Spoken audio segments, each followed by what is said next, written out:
bukan buat Bali United, tapi buat sepak bola Indonesia.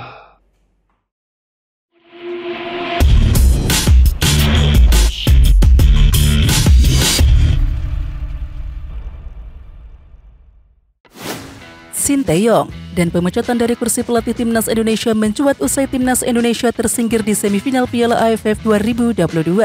Bahkan tagar STY Out langsung menggema di media sosial hanya beberapa saat setelah Timnas Indonesia kalah dari Vietnam 2-0 di semifinal leg kedua. Warganet meminta agar ada perubahan di kursi pelatih Timnas Indonesia karena Sinteyong dianggap sudah gagal memenuhi ekspektasi publik. Namun demikian, memecat Sinteyong nyatanya bukan solusi yang tepat. Setidaknya ada beberapa kerugian yang akan diterima Timnas Indonesia jika Sinteyong dipecat. Yang pertama adalah mengganggu tren positif. Sinteyong memang belum bisa memberikan gelar juara buat Timnas Indonesia. Terbaru Piala AFF 2022 telah gagal diraih oleh skuad Garuda. Meski begitu, tren positif sebetulnya tengah dialami oleh Timnas Indonesia di bawah asuhan Sinteyong. Hal ini terlihat dari hasil di 29 pertandingan di bawah asuhan pelatih asal Korea Selatan tersebut. Dari 31 pertandingan yang dilewati Timnas Indonesia, skuad Merah Putih meraih 16 kemenangan, 7 hasil imbang dan 8 kali kalah. Bahkan sebetulnya Timnas Indonesia cuma kalah sekali di Piala AFF 2022 saat dihempaskan Vietnam 0-2 di leg kedua semifinal.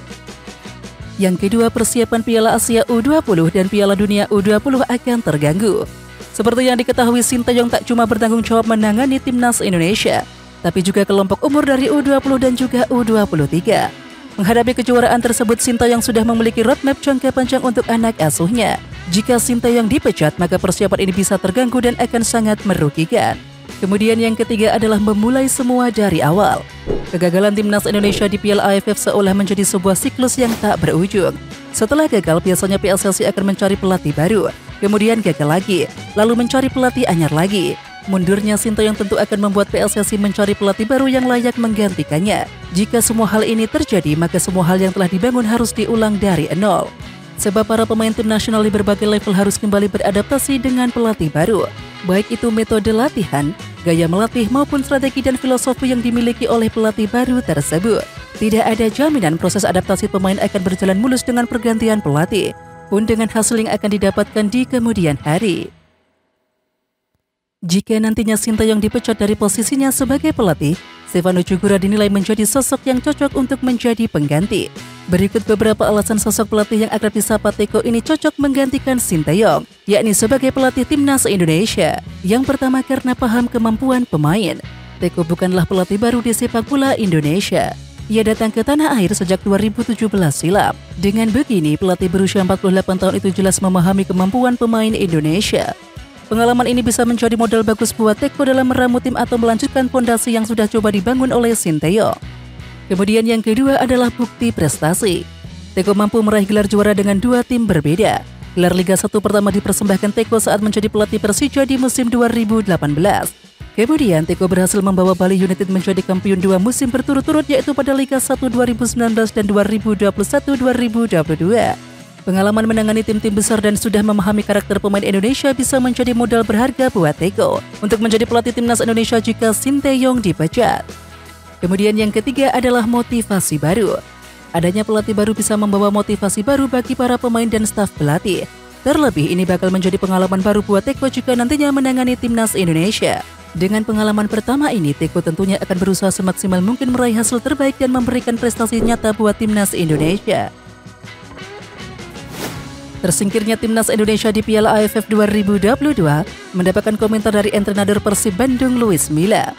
Timnas Indonesia kalah dari Vietnam di leg kedua babak semifinal Piala AFF 2022 dan sekaligus mengubur impian mereka untuk tampil di final. Merespon tersingkirnya Timnas Indonesia, Luis Milla yang sudah pernah menangani skuad Garuda mengaku sedih dan kecewa. Luis Milla menjadi salah satu sosok yang cukup dekat dengan Timnas Indonesia. Dia merupakan juru latih skuad Garuda pada tahun 2017. Hanya saja, dirinya mengakui bahwa permainan Mark Locke dan kawan-kawan cukup bagus. Tentunya dengan hasil Timnas Indonesia kemarin saya sedih, tetapi Timnas bertanding dengan bagus, kata Luis Milla. Pada Piala AFF 2022 ada 3 pemain Persib yang mendapatkan panggilan dari Sinteyong. Mereka adalah Ricky Kambuaya, Mark Locke dan juga Rahmat Irianto. Menurutnya, ketiga pemain ini cukup kecewa dengan hasil tersebut dan mereka akan diberikan waktu istirahat sebelum bisa kembali ke tim. Tentunya untuk 3 pemain kita mereka pasti akan kecewa karena tidak sesuai dengan yang mereka harapkan ketika timnya bisa menang dan kemudian masuk ke final. Pelatih asal Spanyol ini berharap ketika pemain ini bisa segera pulih dan juga bisa bergabung dengan tim kembali. Apalagi putaran kedua Liga 1 2022-2023 akan kembali bergulir pekan depan. Tentunya saya yakin di bulan ini mereka akan bergabung dengan tim. Mereka akan berkompetisi dengan teman-teman yang lain untuk menunjukkan bahwa mereka sudah siap bergabung dengan tim, pungkasnya. Oke Timnas Lovers, siapa kita? Kita Indonesia. Ayo kita dukung terus sepak bola tanah air Indonesia. Jangan lupa dukung terus Garuda Raya Channel dengan subscribe, like, dan komen karena saran dan kritik kalian sangat bermanfaat untuk perkembangan channel ini. Tungguin video selanjutnya dari Garuda Raya Channel. Salam olahraga.